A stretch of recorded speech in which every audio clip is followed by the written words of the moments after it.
Né? Com hora certa, estamos com hora certa, sim, pastor. É 6 e 8. 6 e 8 já? Já.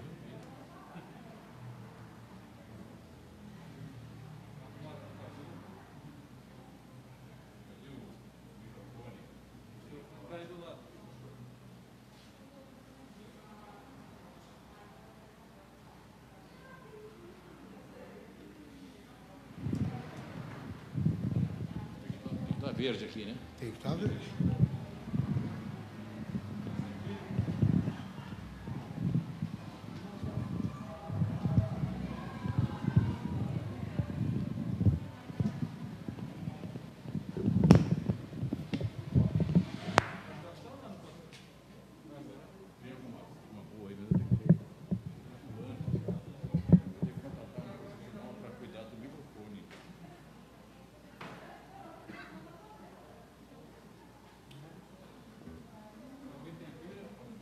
Foi pegar. Pedi para pegar. Foi.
Misa. Oi? Não, eu pedi para eles na cozinha, tem pilha lá na cozinha. Misa, vou pedir para o diácono Oswaldo.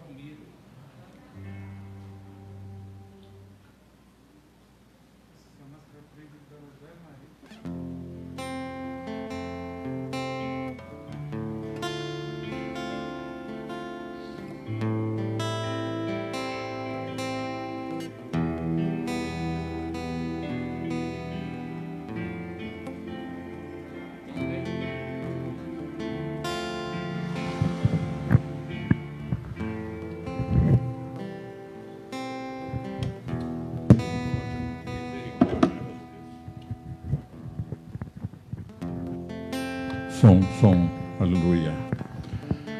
Glórias a Deus, irmãos, a paz do Senhor. Nosso penúltimo domingo do ano. Quantos domingos nós já viemos aqui? Quantas mensagens, quantas orações, quantos louvores, quanta adoração, quantos problemas chegamos aqui e o Senhor nos respondeu, nos direcionou. Quantas enfermidades Deus curou. Quantos livramentos, tantas coisas Deus fez, porque Deus faz o tempo todo, tudo que é necessário para o seu povo. E esse povo são os seus filhos. E os seus filhos somos nós, amém? Eu quero convidar a igreja para se colocar em pé, por favor. E vamos ler rapidinho um versículo que são 6 versículos. Um salmo que são 6 versículos só, por isso ele é rapidinho. E ele tem muito a ver com esses tempos que nós estamos passando. Salmo 126. Salmo 126. O título desse salmo aqui na minha Bíblia fala que Deus é louvado porque retirou do cativeiro o seu povo. Presta atenção para esse título. Aquilo que ele fala nesse capítulo, nesse salmo, tem tudo a ver com aquilo que nós estamos passando. Porque nós estamos como que num cativeiro. Estamos num cativeiro. E o versículo 1 fala que quando o Senhor trouxe do cativeiro os que voltaram a Sião, estávamos como os que sonham. Então a nossa boca se encheu de riso e a nossa língua de cânticos. Então se dizia entre as nações: grandes coisas fez o Senhor a estes. A igreja podia repetir essas grandes coisas? Grandes coisas fez o Senhor a estes. Grandes coisas fez o Senhor por nós e por isso estamos alegres. Podemos repetir esse salmo? Grandes coisas fez o Senhor por nós, por isso estamos alegres. Faze-nos regressar outra vez do cativeiro, Senhor, como as correntes do sul. Os que semeiam em lágrimas cegarão com alegria. Aquele que leva a preciosa semente, andando e chorando, voltará, sem dúvida, com alegria, trazendo consigo os seus molhos. Amém? A igreja pode sentar. Então nós estamos vivendo como que num cativeiro. Estamos limitados, estamos presos. Muita gente ficou meses em casa sem sair para a rua. Muita gente, inclusive, sem sair para a rua, acabou sendo afetado por esse vírus e acabou no hospital. Muitos perderam a vida. Então isso é um cativeiro, nós estamos limitados. Eu olho para a igreja, todos de máscaras. Então isso é um cativeiro. Cheguei outro dia numa loja, encontrei uma pessoa, a pessoa me cumprimentou e eu não conhecia a pessoa. E ele falou que só conheceu a mim porque ele ouviu a minha voz pedindo informação lá para o balconista. Ele falou: é o pastor Osmar. Aí quando ele tirou a máscara eu vi, o pastor Euronildo. Então a gente mal conhece as pessoas, porque nós estamos nesse cativeiro, limitados, sem poder realmente até ver uma expressão de sorriso de alguém. Mas eu penso, e com certeza vocês também pensam, que esse versículo 2 ele será realidade em nossas vidas, porque a nossa boca se encherá de riso. Um dia nós estaremos sorrindo, amém, igreja? E a nossa língua de cânticos. E se dizia entre as nações: grandes coisas fez o Senhor por nós. Por isso nós não devemos parar de orar. Todos os dias nós oramos por tantas pessoas passando tantas tribulações, tantos sofrimentos, tanta gente com problemas financeiros, desempregados, empresas fechando.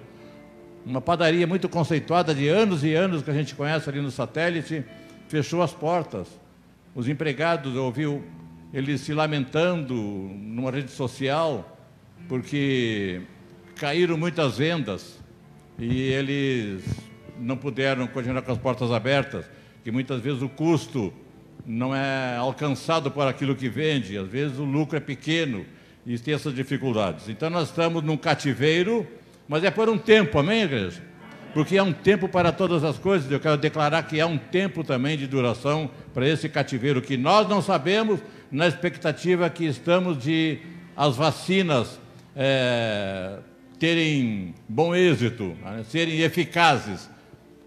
Queira Deus que sim, que possa ter usado vidas especialistas em desenvolvimento dessa parte da biologia médica e desenvolvido vacinas que possam realmente imunizar não uma nação, mas o mundo, o povo nessa terra, para que a glória de Deus seja realmente manifestada, porque nós vemos o poder de Deus também. Poderíamos estar muito piores.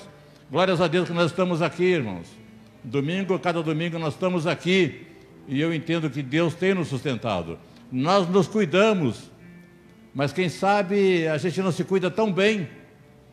Quem sabe nós já tivemos algum vacilo e o Senhor nos guardou para que nós não fôssemos contaminados. Mas o Senhor vem e guarda o seu povo, que nós possamos realmente ter muito cuidado de não levar realmente essa epidemia na brincadeira, achando que não vai acontecer nada. Muita gente acontece. Nós perdemos muitas pessoas conhecidas, amigos inclusive, e Deus possa colocar um ponto final nisso, para que nós possamos dizer que nós levamos a preciosa semente, andando e chorando, mas voltaremos sem dúvida com alegria, trazendo conosco os molhos, a colheita. Vamos colher alguma coisa maravilhosa no final disso tudo, amém? Obrigado, Deus, por estarmos aqui reunidos na Tua casa, Pai, nesse penúltimo domingo deste ano.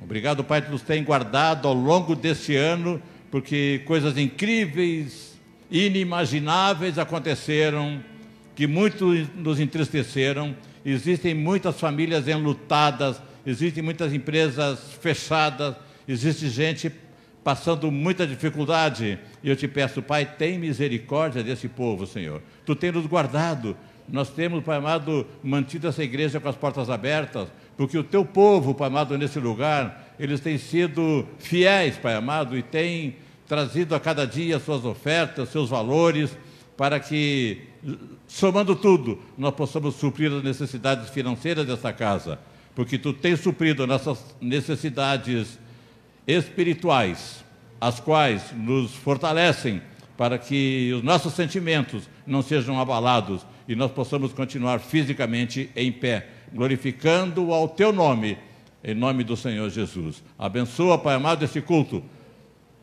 o teu servo que estará ministrando a palavra, o pastor Eduardo, os louvores desse lugar, o momento do ofertório, tudo, Pai amado, seja feito com ordem e decência, porque é isso que tu requer de nossas vidas na tua casa. Abençoa os enfermos que estão em casa, aqueles que estão impedidos de vir na igreja e têm se cuidado e não estão aqui obedecendo realmente essas prescrições. Obrigado, Senhor, pelo zelo do teu povo, e tu possa manifestar, Pai, a tua glória e falar conosco nessa noite, e tu possa receber agora os nossos louvores e o aplauso do teu povo, em nome de Jesus. Amém.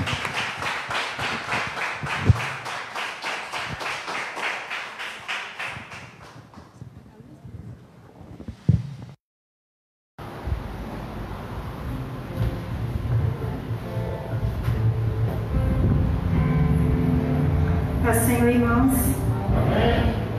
é tempo de nos alegrarmos na presença do Senhor. E como o pastor acabou de ler, você acabou de acompanhar na sua Bíblia, mesmo que nós muitas vezes não consigamos ver, não consigamos enxergar, o Senhor tem feito grandes coisas por nós. E é tempo também, acho que primordial, é tempo de nós estreitarmos o nosso relacionamento com o Senhor. É tempo de buscá-lo, é tempo de ser achado nele, é tempo de se render aos pés dele, é tempo de buscar intimidade com ele dia a dia. Ontem eu estava ouvindo uma peça de teatro e o personagem dizia, como vocês já devem ter visto na Bíblia também, que o povo de Deus é destruído por falta de conhecimento. Nós não somos destruídos porque o inimigo é maior do que nós, não. Nós sabemos que conosco está o Senhor. Ele vai à nossa frente, então Ele é mais poderoso. Mas nós somos destruídos por falta de conhecimento. Nós estamos muitas vezes trocando a presença gloriosa do Senhor por qualquer outra coisa. E que nós possamos nos render totalmente, todo o nosso ser, com todo o nosso ser, em verdade, ao Reino, ao Senhor Jesus. Porque o relacionamento com o Senhor é o que nós temos de mais precioso. É a Ele que nós devemos nos apegar e nos render totalmente. Ao Senhor Jesus, ao grande Rei dos Reis. E continuando, Senhor, em Tua presença, nós queremos dizer que não sejam apenas só palavras que saiam das nossas bocas, harmonizadas com esses instrumentos, mas que seja uma oração de rendição a Ti. Nós nos entregamos totalmente a Ti, Senhor. Que nosso coração seja sincero em dizer: nós só temos a Ti, nós só precisamos de Ti. Nós queremos estar diante de Ti em todo tempo. Nós queremos Te render graça, glória, honra, louvor. Tudo é Deus, Senhor. E nessa noite nós queremos mais uma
Ele é aquele que permanece para sempre. A Ele toda a glória pelos séculos dos séculos. Ao Senhor que era e que para sempre será. Toda a glória e todo o louvor pelos séculos dos séculos. Amém? Você pode louvar o Senhor. Aí onde você está, você pode ver como Ele tem sido maravilhoso em nossas vidas.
fazer agora um ato de gratidão ao Senhor, depositando no gasofilácio, lembrando da história daquela viúva que Jesus, quando Jesus estava no templo, ela tinha muito pouco, mas era apenas o pouco que ela tinha, 2 moedas, e ela depositou aos pés do Senhor lá no templo. Não porque, como eu já disse, não porque sobrava, ou não porque ela não precisava daquelas moedas, mas porque ela tinha segurança, ela tinha confiança naquele que podia suprir todas as suas necessidades. E através desse ato, você pode também declarar sua confiança no Senhor, ao dono da prata e do ouro, ao dono das nossas vidas, aquele que muda as estações, aquele que controla o mar, aquele que controla o tempo. Esse é o Deus que nós servimos, e nós podemos ser, que nós possamos ser gratos a Ele em todo o tempo. E através desse pequeno ato de oferta ao Senhor, de oferta voluntária, você possa com plena confiança que o Senhor é por nós, em todo o tempo Ele está conosco. Amém?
Paz do Senhor a todos os irmãos. A gente ficamos felizes, né, de poder estar aqui com os irmãos, né, nesse domingo, né, dia que fez o Senhor e que a gente se alegra nele, né? Então é muito bom a gente poder estar aqui, muito bom poder falar um pouquinho. Deixa eu precisar baixar um pouquinho só, né? Poder falar um pouquinho do Senhor, né? Falar um pouquinho das coisas de Deus, né? Para os irmãos, para nós mesmos, né? Bom, e hoje, né? Ao mesmo tempo que eu saúdo todos, né? Nós vamos falar sobre um príncipe, né? O príncipe da paz. Príncipe da paz. Nada mais oportuno que falar nele antes do dia, né, 25 de dezembro. Ele sabe, e muita gente no alto de sua sabedoria humana chega, não, mas isso é uma palavra que está na moda, né? Uma ressignificação da data, porque o 25 de dezembro tem a ver com o solstício de verão, que a igreja adotou essa data, e etc, etc, etc. Meus irmãos, o que importa não é a data. O que importa é aquilo que a data traz para a sua lembrança, para o que você tira de valor neste período, e não a data em si. Porque se a gente falar, não vamos então comemorar que Cristo nasceu e viveu e morreu pelos nossos pecados, porque pode ser que não seja no dia 25 de dezembro. Então a gente vai e deixa de celebrar por causa disso. Será que é o melhor caminho, a melhor abordagem? Então, mesmo que a gente não saiba se é 25 de dezembro, se é 7 de janeiro, se a culpa é do calendário juliano, o calendário gregoriano, ou etc., etc., etc. O importante é que Jesus Cristo nasceu em Belém da Judéia. Isso é que é importante. O importante é que ali, na cidade onde nasceu Davi, nasceu o nosso Senhor da nossa salvação. Isso é que é importante. Tá? Isso é que é importante. O importante é que Ele é o Senhor dos senhores, o Rei dos reis, vindo da raiz de Davi, assim como estava prometido. E quando a gente olha no Antigo Testamento, a gente vê tantas promessas. O Messias viria, e que o Messias mudaria o mundo.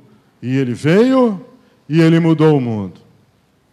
Então não vamos deixar argumentos vãos retirarem do nosso coração a alegria que é o advento da vinda, do nascimento de Cristo. Né? Mas muito bem, hoje nós não vamos falar de Jesus Cristo como o Rei dos Reis, embora seja justo e correto e aceitável, porque Ele é o Rei dos Reis. Mas nós vamos falar de outro título real, então, o título de Príncipe da Paz. É isso que falaremos hoje. Amém? Eu vou convidar você, então, para a gente fazer uma leitura. Você acompanhe na sua versão. Tá? Eu já vou informar que eu não vou ler todos os versos que estão no trecho. Eu vou ler parte, porque senão vai ficar muito longo. Tá bom? Mas você acompanhe na sua Bíblia, Isaías 9. Nós vamos ler trechos que vão de 1 a 7. Dos versos de 1 a 7. Tá bom? Então você me acompanha aí em sua versão. Eu vou ler na Nova Almeida Atualizada. Que diz assim. E nada mais oportuno esse começo, né? Mas para a terra que estava aflita, não continuará a escuridão. E eu vou adiante. Nos últimos tempos, o Senhor tornará glorioso o caminho do mar, além do Jordão, Galileia dos gentios. O povo que andava em trevas viu grande luz, e aos que viviam na região da sombra da morte, resplandeceu-lhes a luz. E eu vou para o verso 6 agora. Porque um menino nos nasceu, um filho se nos deu, e o governo está sobre os seus ombros, e o seu nome será Maravilhoso Conselheiro, Deus Forte, Pai da Eternidade, Príncipe da Paz. E Ele estenderá o seu governo, e haverá paz sem fim sobre o trono de Davi e sobre o seu reino, para o estabelecer e para o firmar com juízo e com justiça, desde agora e para sempre. Amém? Então é esse trecho que nós vamos falar. Nós vamos falar sobre este menino que nos nasceu, este filho que nos foi dado. Foi dado por nós e para nós, para os nossos pecados serem perdoados, sobre cujos ombros está todo o governo. Este príncipe da paz. Amém? É sobre ele que falaremos nessa noite. Bom, Então a gente sabe que a gente está próximo do Natal. Natal significa, na prática, lugar de nascimento. Lugar de nascimento. E como a gente disse, a gente sabe que Cristo nasceu em Belém. Em Belém. Nasceu em Belém, como estava prometido. Mas sabemos também que ele não iniciou o seu ministério em Belém.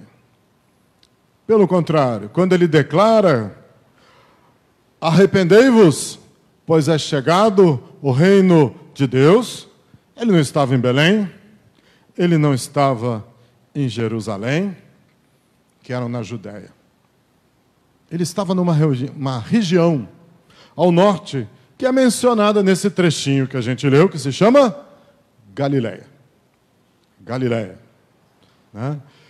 E, embora a gente saiba que o nascimento de Cristo, o ungido, que veio ao mundo pelo supremo amor e poder de Deus para nos salvar da morte e nos dar vida eterna, sabemos que ele veio salvar a nós, os pecadores, isso é certo e definitivo. Paulo nos ensina, Paulo fala que Cristo veio ao mundo para salvar os pecadores, e Paulo não diz os pecadores vocês, ele diz assim: Cristo veio ao mundo para salvar os pecadores, dos quais eu sou o principal. Isso aí é 1 Timóteo 1,15, quem quiser ler depois com calma. Então Paulo, quando fala, ele não diz para os outros.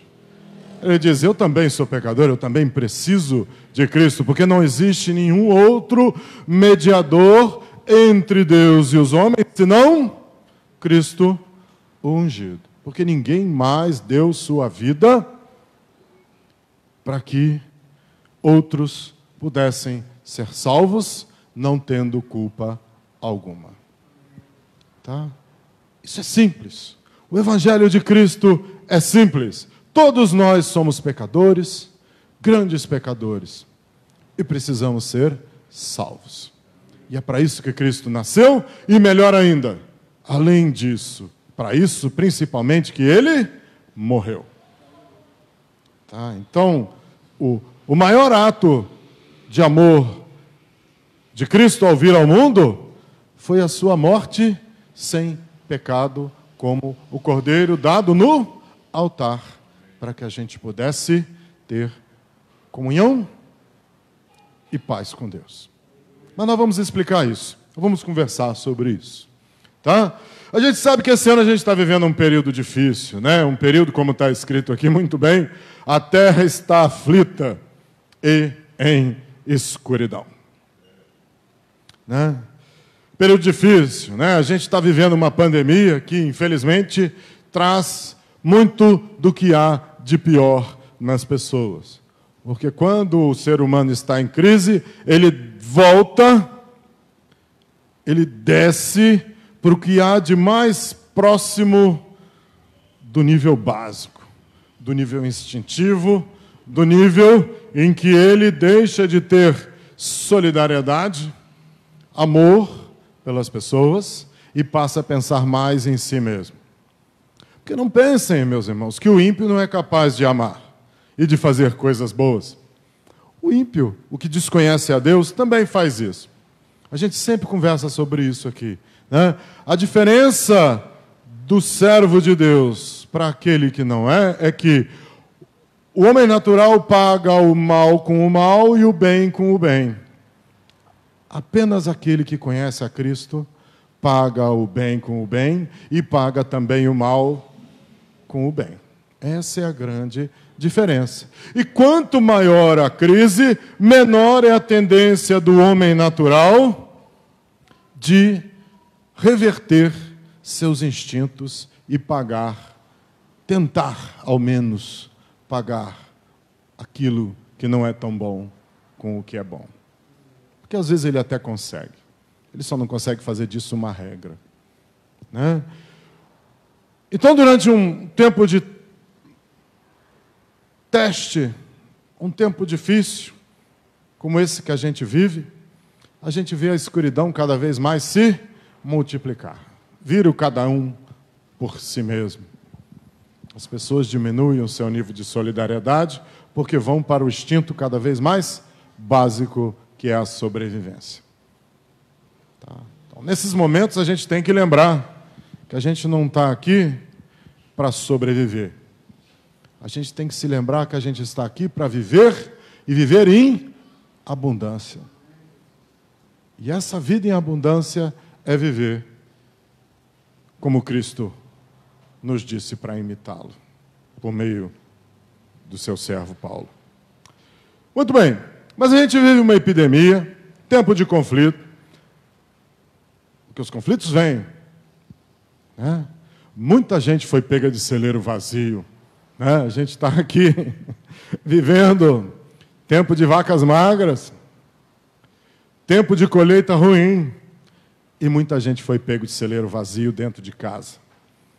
E aí a família ali dentro de casa, tudo que as pessoas adiavam para resolver e os conflitos do dia a dia que iam ficando colocados por debaixo do tapete, quando a gente fica muito próximo, esses conflitos aparecem.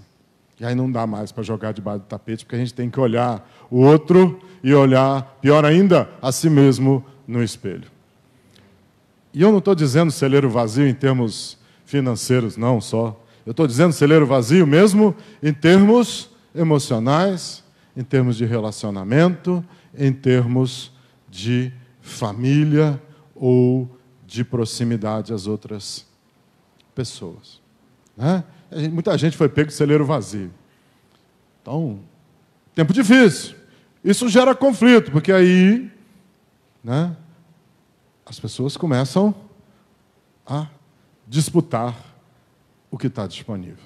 Isso é um problema, né? Isso gera conflito. E conflito de toda a natureza, né? Eu não vou aqui discutir o campo político, nem campo geopolítico, muito menos, campo partidário ou ideológico aqui. Todo mundo já tem sido bombardeado com isso em tudo quanto é fonte de informação que a gente tem acesso. Né? A gente já está sendo bombardeado demais com isso. Mas eu vou falar um pouquinho, sim, né, de como a gente pode trabalhar os conflitos que vêm em nível pessoal, nível familiar. Né? Por quê? Porque a nossa sociedade hoje, ela está como o povo estava na Galileia dos gentios. Né? Por que Galileia dos gentios? Vamos explicar aqui 2 segundos. Aquela região da Galileia, ela fica na parte norte-oeste de Israel. E aquilo ali é caminho para tudo, fica próximo do mar ali. Então, para ir para a Mesopotâmia, ou seja, ali para ir para a região onde fica hoje o Iraque, onde era a Babilônia, a Média, a Pérsia, ou onde ainda é a Síria, que é meio do caminho, né? A Fenícia um pouco ao norte, boa parte das vezes se passava por ali. Então ali era uma encruzilhada. E ali era a terra de Zebulão e Naftali, na divisão das tribos. Mas ali era onde se invadia primeiro, quando o povo vinha do norte para invadir Israel. E à medida que o tempo foi passando, aquele povo foi sendo, diz a palavra de Deus, como consequência de haver esquecido o Deus verdadeiro, e por seus próprios erros e pecados, aquele povo ali sofreu o quê? Cativeiro, exílio, aprisionamento, e o povo ali acabou virando um povo que vivia sem conhecer e sem aplicar a lei de Deus. E a gente vê isso hoje na nossa sociedade. Né? A gente está hoje que nem a nossa sociedade como um todo. Não estou falando do povo de Deus, estou falando do que a gente vê aí fora.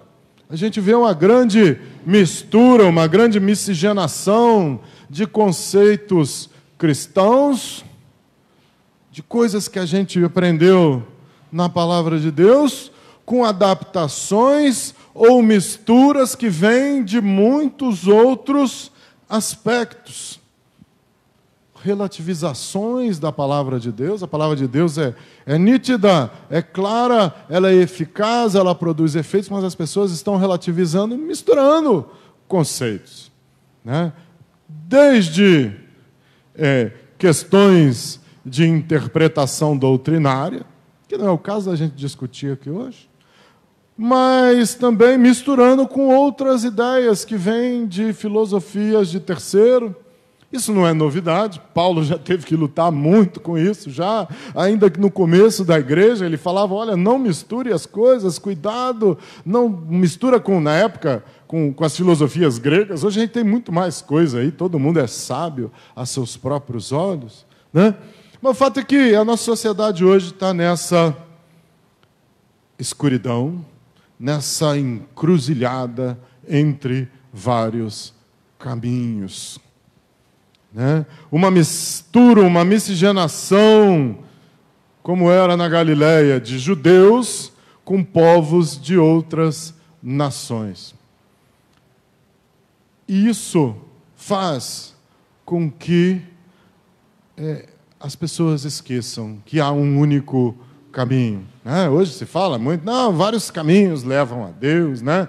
E a palavra de Deus é nítida, é clara, que fala só existe um caminho, uma verdade e uma única fonte de vida, que é Jesus Cristo. Não adianta relativizar, não adianta contextualizar, não adianta ressignificar. A gente pode arranjar uma palavra bonita, mas não adianta.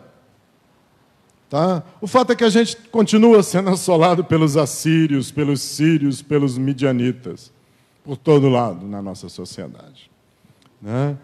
E o pior, muitas vezes tem pessoas cheias, e é o outro lado, muitas pessoas cheias de sua própria justiça, que se acham em Jerusalém. Eu estou em Jerusalém, eu estou aqui na Judéia, eu sou o cara que também julgo todo mundo, fariseu, como diz Paulo, nasci fariseu, né? Não esse Paulo aqui, que a gente boa demais, mas Paulo, o apóstolo, né? Que também era gente boa, mas precisava se converter, como todos nós, né? Mas como ele, nasci fariseu e estou aqui, né? Vim para aprender aos pés de Gamaliel e estou cheio da minha própria justiça. E esses galileus acham que sabem mais do que eu, né? Que ninguém passou nunca por isso, né? De alguém chegar assim, não, na minha igreja, né? Nossa, aí começa, né? Então, além de ser assolados pelos pagãos que vêm do norte, às vezes nós somos também julgados pelos fariseus, os seduceus e todos os outros que vêm do sul e que acham que estão em Jerusalém, né? Porque eles dizem, né, nazarenos, daí não pode vir coisa boa, não é isso que falavam para Jesus? Não foi isso que disseram? Não pode vir alguma coisa boa vir de Nazaré, né? Então, a gente vive nessa pressão, nessa situação difícil. Mas as pessoas esquecem que da Galileia dos gentios é que vem o anúncio de uma grande luz que vem no meio da escuridão. Aquele povo humilde, aqueles pescadores que foram convidados por Cristo para serem pescadores de homens e aceitaram. Jesus Cristo não foi, ele foi no templo em Jerusalém quando ele era novo e discutiu de igual para igual com os sacerdotes e os doutores da lei. Mas eu pergunto para vocês, ele chamou um deles sequer para segui-lo? Não chamou. Ele chamou coletor de impostos, Mateus, né? Ele chamou pescadores, ele chamou artífices, chamou gente que ele não estava preocupado com outra coisa senão o coração. Aqueles que ele disse, me dá o teu coração. E ele viu que tinha cada um deles o potencial de servir a Deus em espírito e em verdade. Não foram doutores da lei que ele chamou ali naquele momento. Né? Porque ali na Galileia dos gentios é que veio a grande luz, como nós lemos agora há pouco. Né? No caminho do mar, além do Jordão, esse povo que andava em trevas viu grande luz. E os que viviam na região da sombra da morte, no vale da sombra da morte, né? Resplandeceu-lhes a luz. A luz. Né? Então, no meio dessa região é que o Evangelho da Boa Nova e o mistério do Messias é pregado.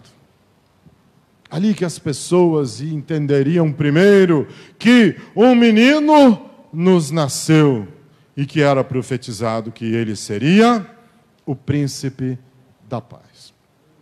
Amém? Então, muitas vezes a gente pode estar na Galileia. Tem gente que olha para a gente e vai achar que a gente está ali na Galileia. Melhor assim. Melhor assim. A gente não somos povo de Deus, né? Povo de Deus, acima de todo o julgamento feito pelos homens. Não é? Acima disso, tá? Mas, bom, Zacarias 9:10 profetiza que ele anunciará paz às nações.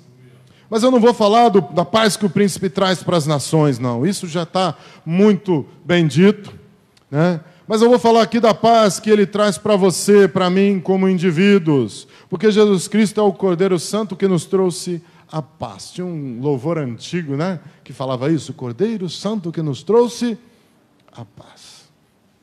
Ele nos traz essa paz. Ele é a nossa paz. Tá? Isso é profetizado. Miqueias 5:5 diz assim: e ele será a nossa paz. Porque Miqueias fala no Antigo Testamento. Fala no tempo da aliança antiga, né? Mas isso é confirmado, porque tudo que é profetizado no Antigo Testamento é confirmado no Novo Testamento. Por isso que Paulo fala em Efésios, já usando o tempo presente verbal, não é? Paulo fala em Efésios 2:14, Paulo fala assim: porque ele é a nossa paz. Ele não será mais, ele é, e detalhe, ele não foi a nossa paz, ele continua sendo a nossa paz. Porque a gente vive no Novo Testamento, na nova aliança entre Deus e os homens. Por isso que a gente celebra esta nova aliança aqui todos os meses. A gente vem aqui celebrar que Jesus Cristo não vai ser a nossa paz, ou que o Messias não vai ser a nossa paz. Tem muita gente ainda esperando, né, esse Messias que vem ser a paz no futuro. O nosso já é, porque ele é vivo e ele está presente. Ele está presente, ele é a nossa paz. É por isso que Paulo fala isso, que ele é a nossa paz, né? E a gente sabe que os judeus durante muito tempo, e continuam imaginando, que a paz que o Messias para eles vai trazer seria para um reino deste mundo. E Jesus falou: o meu reino não é deste mundo. Eu não vim aqui para lutar contra César. Deixe César ter aquilo que é dele. O meu reino não é deste mundo. O reino de Cristo não é deste mundo. E a sua paz não é a paz que o homem natural, que a terra deseja. O Senhor Jesus mencionou isso. Ele falou assim: eu não vim trazer paz para a terra. Ele não fala, não vim trazer paz para os homens. Ele fala, eu não vim trazer paz para a terra. Ou seja, para esse mundo em que o homem natural vive a terra, eu não vim trazer paz. Eu vim trazer o quê? Eu vim trazer espada. Porque a espada significa a divisão entre os que são dele e os que não são. Então não espere você ser parte da grande coletividade ecumênica humana. Não espere agradar todo mundo, que é um outro problema também hoje que as pessoas passam. As pessoas querem agradar todo mundo, elas querem que todo mundo fique feliz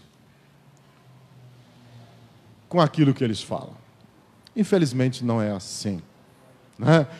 A única vez que você tem, ou que você fica realmente feliz, é quando você entende a palavra de Deus que lhe é confiada. Não é assim que está escrito? Acho que é no livro de Esdras ou em Neemias, que eles foram embora felizes porque eles entenderam as palavras que lhe eram confiadas. E o povo do mundo não entende. Quando o povo não entende a palavra de Deus, ele não vai embora feliz. Pelo contrário, ele vai e é muito infeliz, porque ele não aceita, ele quer que a palavra de Deus traga paz à terra, ou seja, paz para ele como homem natural. Ele fala, não, o que eu estou fazendo está certinho, eu posso continuar fazendo o que eu estou fazendo, eu não preciso me modificar, eu já estou aqui com a minha passagem comprada para a vida eterna e para o paraíso. É isso que o homem natural quer escutar. Mas não é isso. Não é para isso que Jesus veio, para trazer essa paz para a terra, não é. Não é. Não é. E não adianta a gente querer falar de outra forma. Porque não é. Não é. É mentira. Eu não posso mentir. Não posso mentir. Não é essa paz que nós estamos falando. A paz que o Senhor Jesus nos traz é uma paz que excede o quê? Excede o entendimento das pessoas naturais. Ela excede o entendimento humano. Porque ela não é a paz como o mundo entende. Porque o mundo quer uma paz que ele entenda com a razão. 1 mais 1 é 2. O mundo não entende, por um lado, o mundo não entende o milagre que é a morte de Cristo na cruz, e muito menos ainda o milagre da sua ressurreição. A razão não entende isso. A razão não entende. Então, por um lado, os racionais não entendem. Tá? Mas a paz do Senhor também não é a paz que é dada no sentimento humano, que é aquela assim, a gente toca uma música muito bacana aqui, né? E faz não sei, algum tipo de música qual for, e as pessoas vêm e participam, e choram, e a gente bota uma musiquinha no tal, e a pessoa sai feliz. Ah, isso me deu paz. Isso aí é só você comprar umas músicas, uns CDs aqueles CDs de meditação, né? Ou o cara vai pro sei lá, Rock em não sei aonde, né? Que o nego bota o Rio de Janeiro em tudo quanto é lugar do mundo, né? Tem o Rock in Rio em Portugal, por exemplo, né? O cara sai de lá achando que ele tem paz. Não tem. Não tem, porque a paz que o Senhor dá, ela vai além do entendimento, ela vai além da razão, vai além do sentimento humano. Isso quer dizer que é algo que você não pode achar que você se convença com o seu cérebro, ou que você sinta apenas com metáforas à parte, o seu coração, o seu sentimento. É mais do que isso. É mais do que isso. É mais do que isso apenas. Tá? A paz é um dos frutos do Espírito. Se você vai em Gálatas 5:22, você vai ver que tem lá os frutos do Espírito listados, que eu vou ler aqui para nossa conveniência, que são o amor, a alegria, a paz, a longanimidade, a benignidade, a bondade e a felicidade. Sabe o que isso quer dizer? Quer dizer que sem o Espírito de Deus, você não tem como sozinho ter o amor de Deus em você. Isso quer dizer que sem o Espírito de Deus, você não consegue ter a alegria de Deus em você. Por consequência, também quer dizer que sem o Espírito de Deus, você não vai ter a paz que o Senhor dá em você. Bem como também eu não vou fazer lá da mesma coisa, vocês já entenderam, você também não vai ter sem o Espírito de Deus. Longanimidade também não vai ter. Muita gente nem sabe o que é isso, né? Não vai ter benignidade sem o Espírito de Deus. Não vai ter bondade e muito menos felicidade. Sem o Espírito de Deus, todas essas coisas verdadeiramente são negadas ao homem, porque são frutos do Espírito. Ele pode atingir alguma coisa que pareça com o amor, mas não é o amor verdadeiro. Ele pode ter alguma coisa que pareça com alegria, mas não é alegria de verdade. Ele pode ter alguma coisa que pareça com paz, mas não é paz de verdade. Tá? E assim por diante. Muito menos fidelidade, bondade, benignidade e longanimidade. Tá? É duro dizer isso, mas é isso que é a verdade de Deus. As pessoas acham que dá, não, mas ele é bonzinho. Mas se não aceitar Cristo como seu suficiente Salvador e não tiver o Espírito de Deus em si, o Senhor vai dizer que não tem parte com ele ou com ela. E assim por diante. Tá? Então precisa de entender que paz, sendo fruto do Espírito, fruto é resultado do quê? Fruto é resultado de algo que alguém plantou, que alguém mexeu na terra, que alguém jogou semente, que alguém regou, que alguém esperou crescer e produzir. E a palavra de Deus fala sobre isso, né? Que um planta, o outro colhe, mas tudo isso é pela obra de quem? Pela obra de Jesus, pela obra de Deus, pelo agir do Espírito. Tá certo? Então a gente é obreiro de Deus, que trabalha nisso, para que o Espírito opere nas pessoas. Então não adianta também a gente querer converter as pessoas no tapa. Né? Já vi as pessoas querendo converter os outros na base do convencimento. Quem convence é o Espírito de Deus. É o ouvir da palavra de Deus. É isso que convence os corações. Tá? Então, paz é o resultado de algo que Deus fez por você, por mim e para você. Por todos nós e para todos nós. Tá? Não é algo que se compra ou que se obtém por força ou vontade própria. Tá? É dado sim, mas é de graça. É por graça, porque vem como um dom de Deus, um presente para nós. Né? João 14, 27 diz assim. Tá? Se você quiser acompanhar, João 14, 27 diz: eu deixo com vocês a paz. A minha paz eu lhes dou. Não custa nada. Tem que aceitar. Eu lhes dou, eu deixo com vocês a minha paz eu lhes dou. E eu não lhes dou a paz como o mundo a dá. Que é uma paz falsa, né? E aí vem o recado para a gente. Tendo essa paz, diz assim, que o coração de vocês não fique angustiado nem com medo.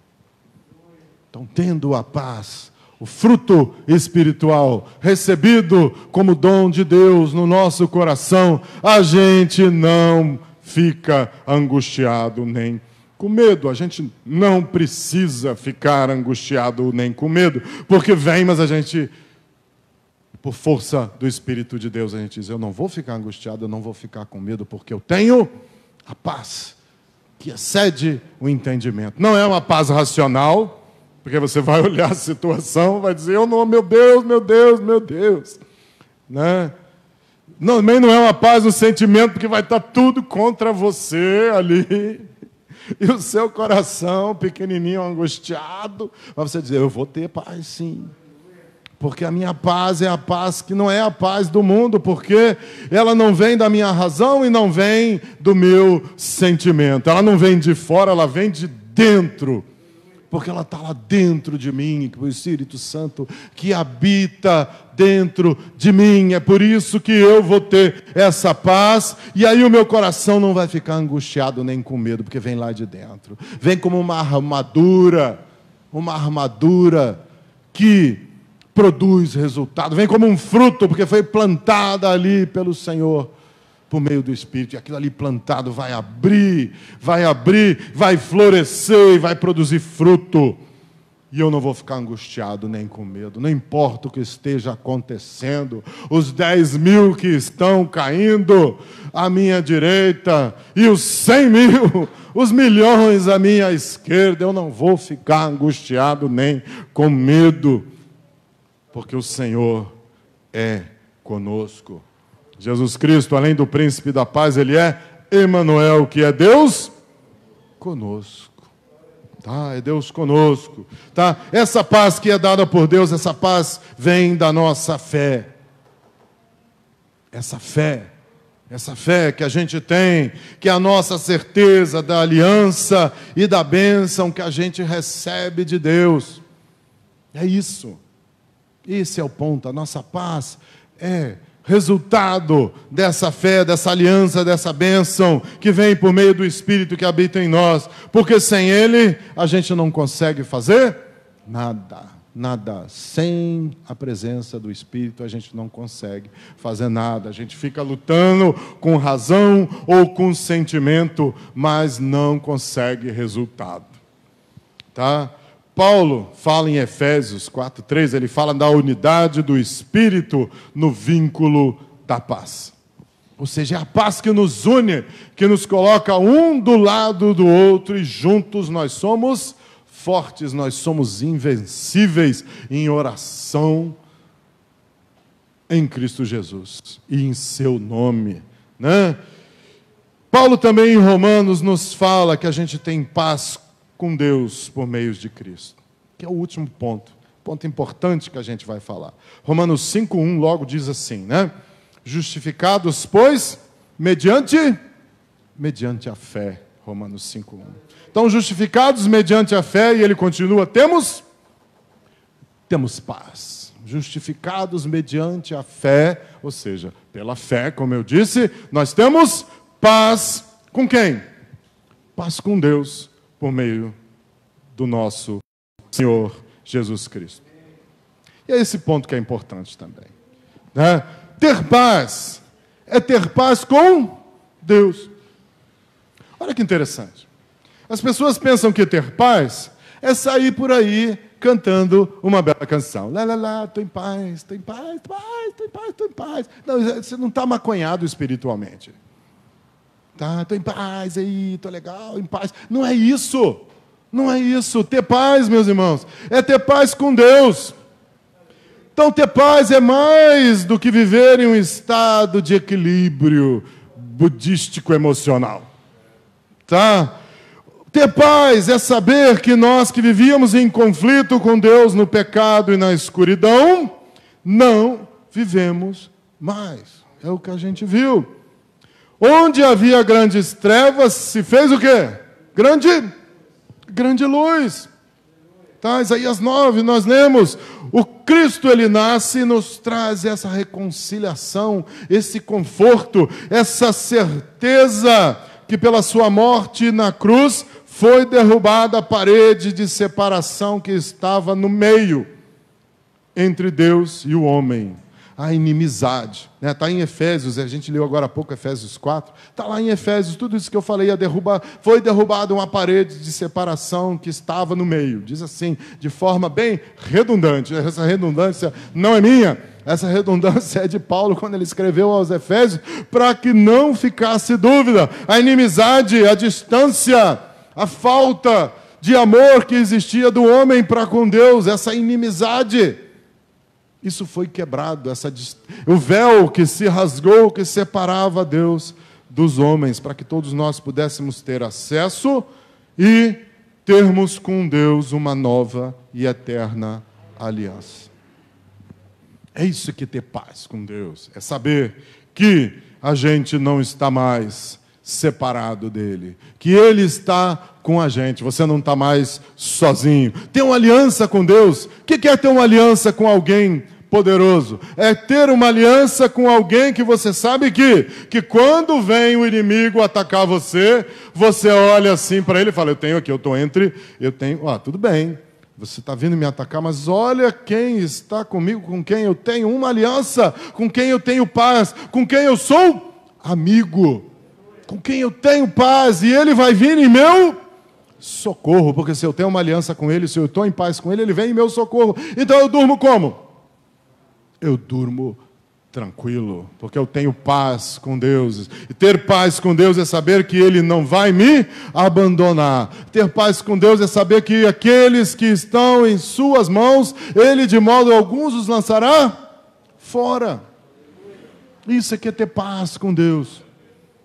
não é andar por aí cantando lá, lá, lá, lá, lá, lá, como o mundo acha. Porque senão, para ter paz, era só, poxa, se drogar ou tomar uma garrafa de uísque, aqueles azuis que são os mais caros. Aí você estou em paz aqui, estou legal, já viu bêbado? Estou legal. Isso aí é o que o mundo faz.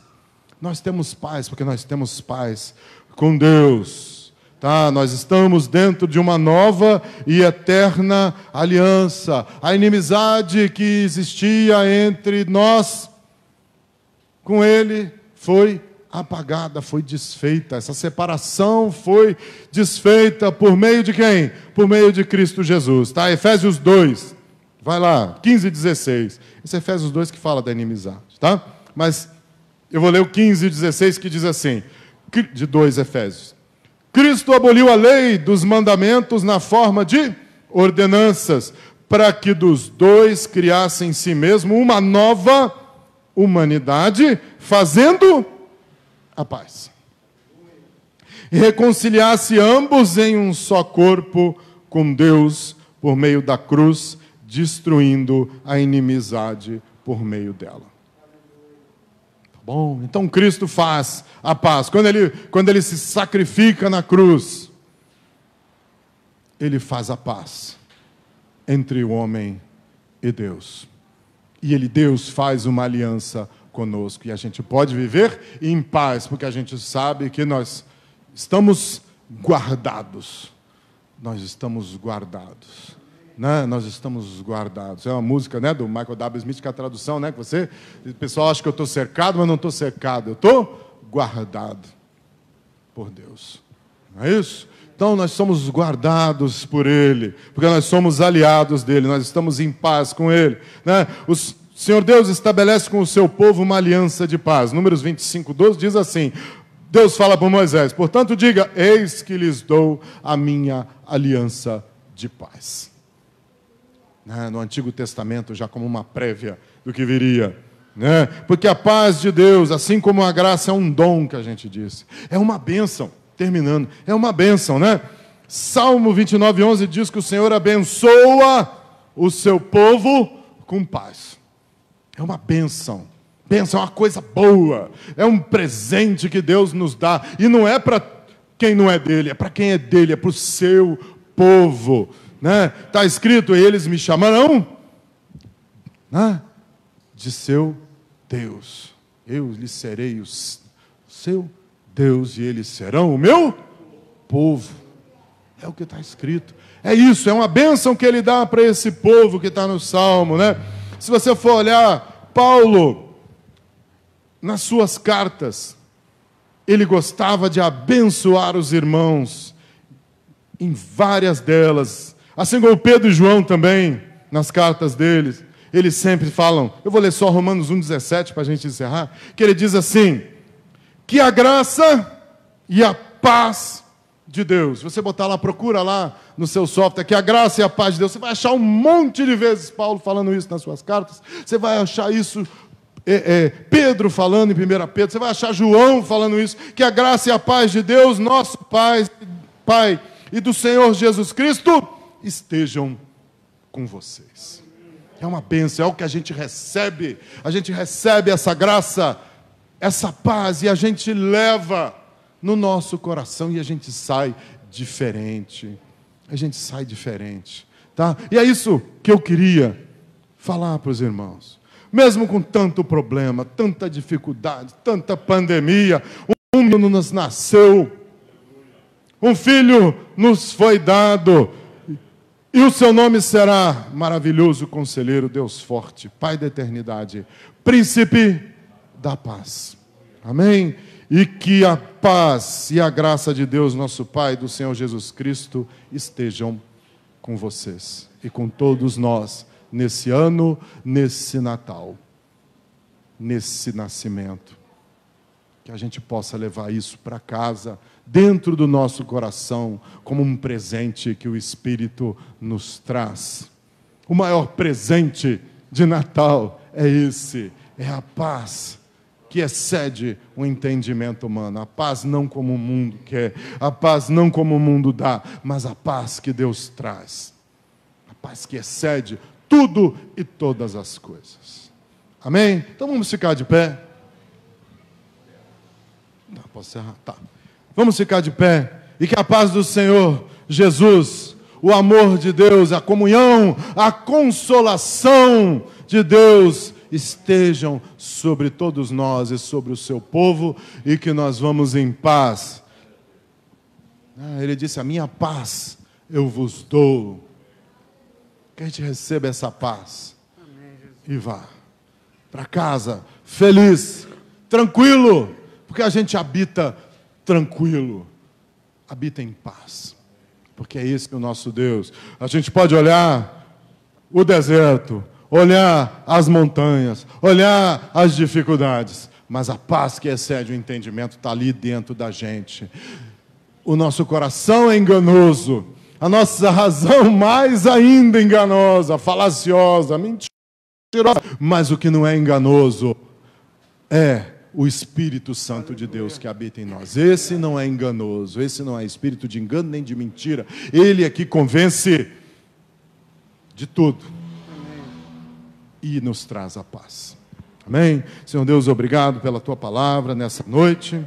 Senhor, que nós possamos sair daqui em paz, todos nós, os que estão aqui na igreja e os que estão em casa, recebendo essa palavra, Senhor, que tu possa trazer paz a todo o coração aflito nessa noite, que tu possa trazer paz a toda a mente confundida nessa noite, que tu possa trazer, Senhor, pela presença do teu Espírito, que aquece os nossos corações, quando nós recebemos a tua palavra, que testifica em nós, como foi testificado naqueles homens na estrada de Emaús, que a tua paz, Senhor, que excede todo o entendimento, possa agir nos nossos corações como dom, como fruto, como bênção, como junto com a graça e a misericórdia, agindo com poder, para que a gente possa hoje dormir tranquilo, sabendo que nós temos paz contigo, Senhor, e que não importa, portanto, o que vai acontecer amanhã,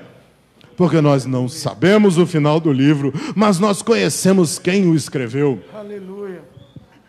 E ele nos prometeu, ele fez um spoiler para a gente e disse: olha, no final você vai ficar bem, o seu final é bom, o seu final é feliz, o seu final é de bênção. Ele não contou como é a história para chegar no final do livro, mas ele contou qual é o seu final, qual é a sua posição no final da história. E a sua posição, a minha posição, nós somos servos do Altíssimo, nós temos o Espírito de Deus em nós, e nós confiamos em Ti, Senhor, temos o Teu Espírito em nós, e confiamos não com a nossa razão, não com o nosso sentimento, mas com algo que excede tudo isso, que é a presença do Teu Espírito em nós. Por isso, Senhor, abençoa o Teu povo. Amém. E que o Senhor te abençoe e te guarde.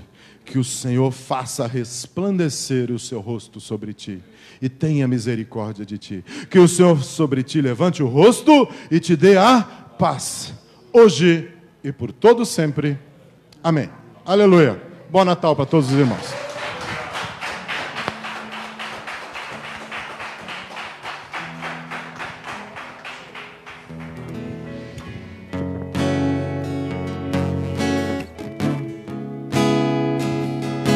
Meu orgulho me tirou do jardim, sua humildade colocou o jardim em mim. Se eu vender tudo que tenho, em troca do amor eu falaria.